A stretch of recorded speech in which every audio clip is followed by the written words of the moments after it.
진짜 올해 역대급으로 짧게 느껴지는 게 있어요. 바로 가을. 길어진 여름 동안 가을만 기다렸는데 벌써 찬바람 나는 거 실한가요? 등을 타서 여러분 캠핑 즐기셨나요? 저도 오늘은 까만 벽 대신 이렇게 캠핑 의자를 사무실에 놓고 분위기라도 내봤는데요. 우리나라의 캠핑 인구는 2019년에는 530만 명에서 팬데믹 때 폭증하면서 2023년 기준 1,300만 명으로 추산됩니다.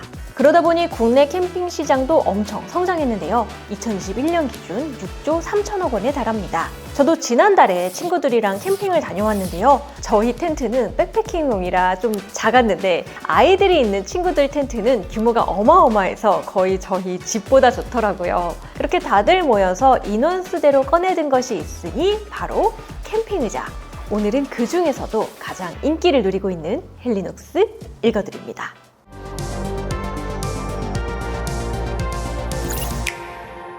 헬리녹스는 할아버지부터 아버지, 아들까지 3대가 사업을 하고 있는 집안인데요. 이 각각의 사업체가 다 달랐고 아버지가 못 이룬 꿈을 아들이 들어주는 형국으로 발전했습니다. 먼저 할아버지는 동아무역을 세운 고 라익진 회장이었습니다. 라익진 회장은 6.25 이후 수출할 물건이 없었던 한국에서 김과 미역, 뱀장어를 수출했고 컴퓨터를 수입해서 사업을 일굽니다. 하지만 라익진 회장은 고유의 기술이 없음이 평생의 숙제였고 아들에게 이렇게 말합니다. 나는 한국의 김과 미역을 팔고 미국의 컴퓨터를 수입했지만 너는 네 유물을 팔아. 독자적인 기술로 세계 최고가 되라는 뜻이었죠.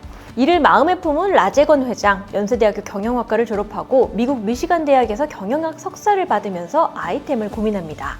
특수기술이라 진입장벽은 높지만 대기업이 뛰어들기엔 또 작은 시장, 그래서 세계 1등을 할 만한 시장. 라제건 회장이 찾아낸 건 바로 고강도 알루미늄 합금 시장이었죠. 그렇게 해서 세운 것이 1988년 창업한 동아 알루미늄입니다. 그런데 알루미늄은 워낙 단가가 높아서 여기에 적합한 소비재를 찾아야 했는데요. 그렇게 찾은 아이템이 텐트폴. 조금만 더 가벼워도 값이 3배는 올라갈 수 있는 시장이었습니다. 사실 이 시장에는 이미 독점하고 있는 회사가 있었으니 미국 회사 이스턴. 라제건 회장은 어떻게든 이스턴을 이길 수 있는 소재를 개발해야 했습니다. 그래서 부식과 강도에 강한 알루미늄 합금 시장을 파고듭니다. 3년간의 개발 끝에 DA17이라는 제품을 내놓으며 조명을 받기 시작을 했는데요. 또 1998년에는 페더라이트를 내놓습니다. 탄력이나 강성은 기존 제품과 같지만 무게는 18%나 줄였죠. 그 결과 페더라이트 출시 2년 만에 이스턴을 몰아내고 세계 1위에 오릅니다.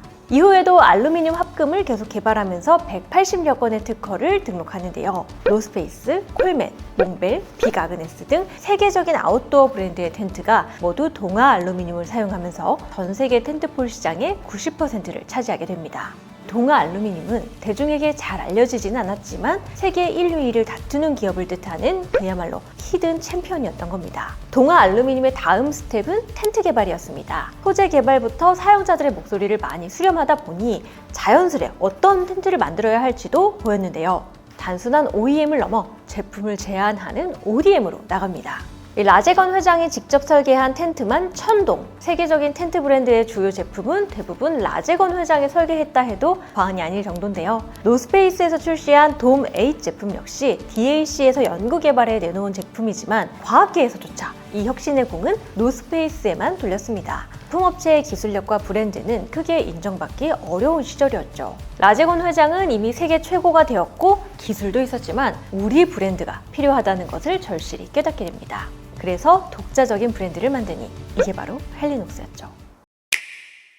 헬리녹스는 태양신 헬리오스와 밤의 여신 녹스의 이름을 따서 만들었습니다. 첫 제품은 2011년 선보인 등산 스틱으로 300g가량인 기존 스틱을 200g으로 줄인 혁신적인 제품이었죠. 이때 막 군대를 제대한 아들 25살 라영환 씨가 회사에 입사합니다. 그리고 이 헬리녹스 브랜드를 맡아 영업을 펼쳐보는데요. 동대문 등지를 돌면서 영업을 했지만 처음 들어보는 브랜드의 비싼 제품, 영 반응이 없었죠.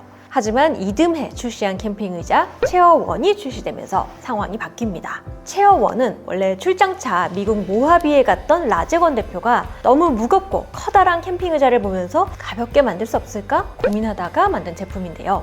850g의 가벼운 무게에 접으면 신발 한 짝만 해지는 작은 사이즈거든요. 그런데 이 의자는 145kg의 무게를 가볍게 견딥니다. 해먹과 같은 원리로 편안한 착석감을 주죠. 근데 저는 개인적으로는 체어1보다는 이 헤드레스트가 있는 모델이 더 좋더라고요. 사실 DAC도 처음에는 체어1을 다른 브랜드에 납품하려 했습니다. 미국의 가장 큰 아웃도어 리테일인 REI의 PB 상품으로 들어가려고 했는데요. 이게 차일피일 미뤄지자 라영원 대표가 헬리녹스 브랜드로 출시를 밀어붙인 겁니다. 헬리녹스 브랜드를 단 체어1은 미국에서 먼저 알아보고 엄청나게 팔립니다. 그해 REI에서만 800만 달러가 팔렸는데요. REI의 연간 매출에 준하는 규모였죠. 머지않아 라영원 대표는 직원 4명과 함께 동아 알루미늄으로부터 분사를 하게 됩니다. 그리고 철저히 소매 브랜드로 제품을 확장해 나가는데요. 헬리녹스가 세계적인 브랜드가 된 데는 몇 가지 비결이 있습니다. 첫째, 마케팅보다는 품질에 집중했습니다.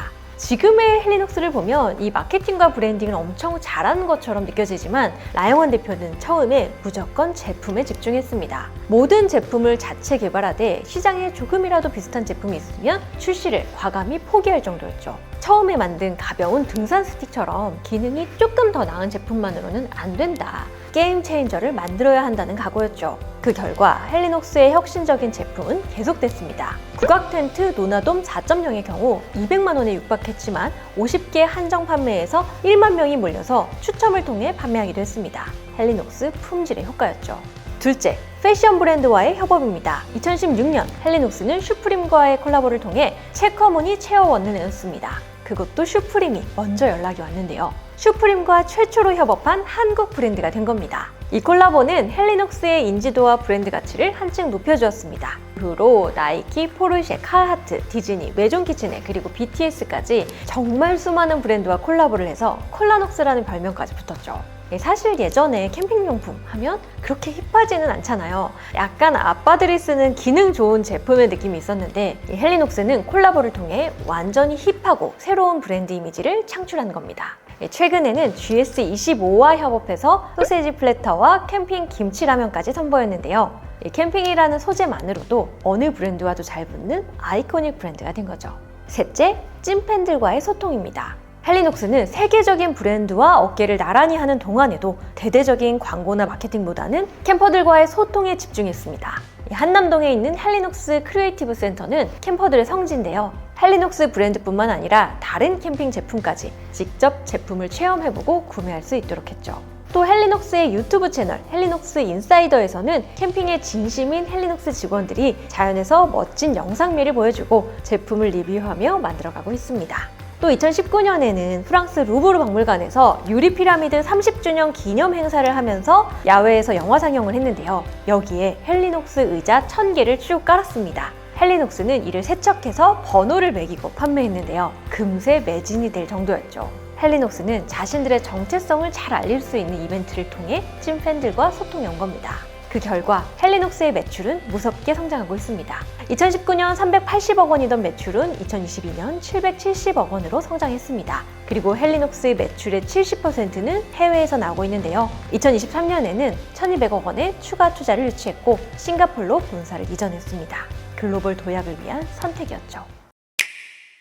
헬리녹스의 매출이 늘면서 헬리녹스의 원자재를 공급하는 동아 알루미늄의 매출도 덩달아 늘었습니다. 2023년에는 611억 원으로 이 중 헬리녹스와의 거래는 절반 이상인 322억 원을 차지합니다. 2019년 헬리녹스는 동아 알루미늄의 지분 15%를 추가 매입해 25%를 확보하고 있죠. 하지만 이 또 동아 알루미늄과 헬리녹스는 서로 명확하게 선을 긋고 있습니다. 헬리녹스가 분사를 할 때도 라영원 대표는 DAC에 있을 때 직접 만든 이 상표를 2억 8천만 원에 사오기도 했고요. 헬리녹스도 불량 제품은 곧장 DAC에 리콜한다고 합니다. 서로 안 봐주는 사이라는 건데요.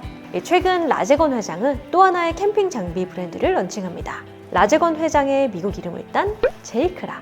60만 원짜리 1인용 텐트부터 여러 명이 들어갈 수 있는 엄청나게 큰 돔 텐트를 판매하고 있습니다.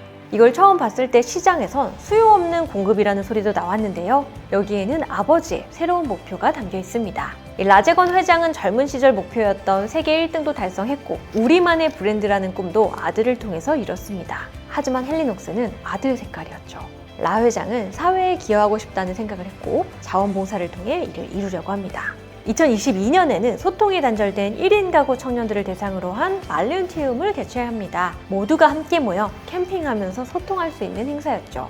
또 한국자원봉사협의회의 상임 대표를 맡고 있기도 한데요. 라 회장은 제이크라를 통해서 자원봉사와 관련한 새로운 텐트의 수요와 문화를 찾아 나선 겁니다. 또 라재건 회장은 이제 영화 촬영 현장에 디렉터스 체어가 아닌 스태프 체어를 만드는 것, 지진이나 재난의 현장에서 사람들의 삶뿐만 아니라 품위를 지키는 텐트, 전 세계에서 구호하는 소방관들을 위한 텐트를 만들고 싶다고 말합니다. 그동안 DAC가 아무도 안 가는 길을 뚜벅뚜벅 걸어갔더니 길이 되었던 것처럼 앞으로 헬리녹스와 제이크라가 아웃도어 시장의 K 강자로 새로운 카테고리를 열 수 있지 않을까 기대가 되는데요. 여러분은 어떻게 생각하시나요? 헬리녹스 읽어드렸습니다.